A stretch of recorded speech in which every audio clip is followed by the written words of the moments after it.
নবী গয়া সালাম আমরা গুনাহগারে জানাই আমরা গুনাহগারে সালাম আমরা গুনাহগারে জানাই আমরা গুনাহগারে নবী গয়া জবানটা খুলে সালাতু সালাম জানাই দরুদ সালাম জানাই আপনার পরে নবী গো ও নবী কোরআনে শুনাছি আমি আরে গুনাহগারের বন্ধু তুমিও আরে ফিলাইবা কাউসারের পানি ময়দান হাসরে নবী ফিলাইবা কাউসারের পানি ময়দান হাসরে এ নবী গয়া গরে সালাতু সালাম জানাই দরুদ সালাম জানাই আপনার পরে নবী গয়া ও গো নবী আপনায় পাইবার আশে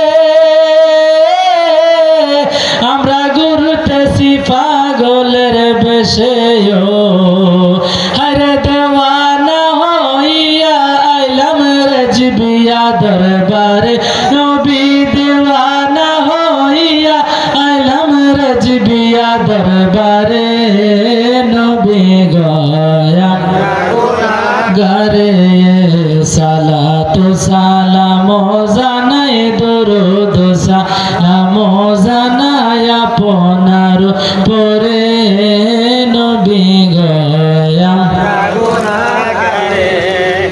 আলহামদুলিল্লাহ ওয়াসসালাতু ওয়াসসালামু আলা রাসূলিল্লাহ ওয়া আলা আলিহি ওয়া আসহাবিকা সাইয়্যিদিয়া রাসূলুল্লাহ। আমরা যে 65তম উরস মুবারকে এসেছি, এই আসার পিছনে কোনো কারণ আছে না নাই?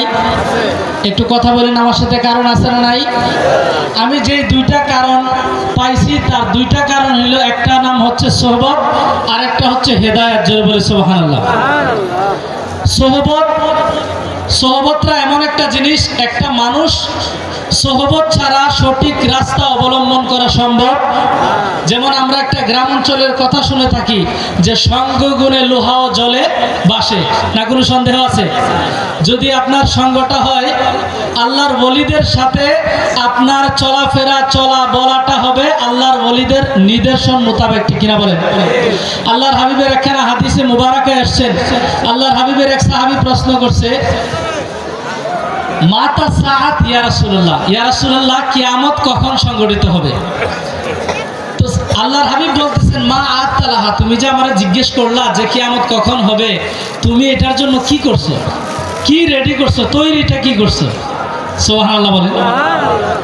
তখন সাহাবী বলতেছি, ইয়া রাসূলুল্লাহ আমি তেমন কিছু করতে পারি নাই, সামান্য কিছু নামাজ, কিছু রোজা, কিছু ইবাদত বন্দেগী করছি, তবে ওয়ালাকিন্নি, কিন্তু আমি আহাব্বুল্লাহ ওয়া রাসূলুহু, আল্লাহ এবং তার রাসূলকে ভালোবাসি। জোরে বলে সুবহানাল্লাহ।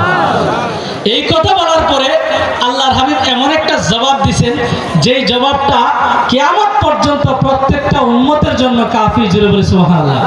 নবীজি এমন কথা বলেন নাই যে বলে না ঠিক আছে তুমি যে আল্লাহর হাবিবকে ভালোবাসছো এটাই তোমার জন্য যথেষ্ট, অথবা এটাই তোমার জন্য কাফি, এমন বলেন নাই। নবীজি বলতেছেন যে আনতা মা মান আহবাবতা। জোরে বলে সুবহানাল্লাহ। যে তোমার ভালোবাসা যার সাথে, তার সাথেই তোমার হাসর হবে। কথা কি আমি বুঝাইতে পারছি? তার মানে দুনিয়ার জমিনে আপনার ভালোবাসা যদি আল্লামা শেরে গাজী আকবর আলী রেজভী রাদিয়াল্লাহু তাআলা আনহুর সাথে হয়, কিয়ামতের ময়দানে রেজভী বাবার সাথে আপনি থাকবেন। তাইলে সহবতটা দরকার আছে না নাই? আর এই জামানার মধ্যে হেদায়েতটা কেন বেশি জরুরি?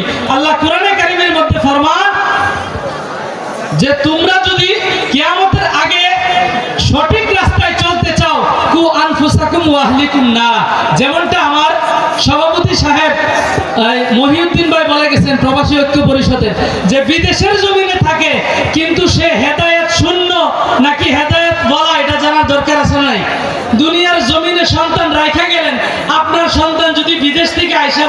যে সৌদি আরবে এটা নাই ওইটা নাই, এটা আমি মানি না, নবীজি ইলমে গায়েবের দাতা, নবীজি নূরের নবী, এটা সৌদি আরবে বলে না, এটা আমি মানি না, তাইলে বিদেশ থেকে আয়সা বললে তারে আর হেদায়েত দেওয়া সম্ভব?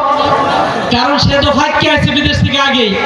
তাইলে আপনাকে দুনিয়াতে হোক, মানে বাংলাদেশে হোক আর বিদেশে হোক, আপনার সন্তানকে সংস্পর্শে রাখার জন্য আজকে দরবারে আসার দরকার আছে না নাই?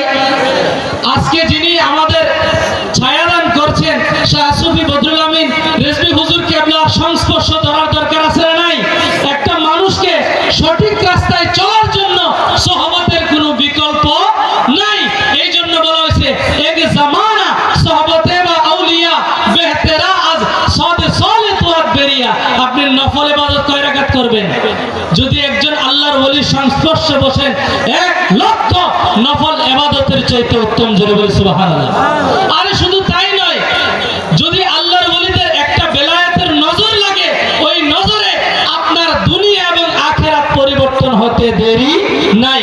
তাইলে আল্লাহ আমাদেরকে এই কিয়ামতের পূর্বে ফিতনার জামানায় হেদায়েত এবং সোহবতে রাখার তৌফিক দান করে। সকলে বলে আমিন।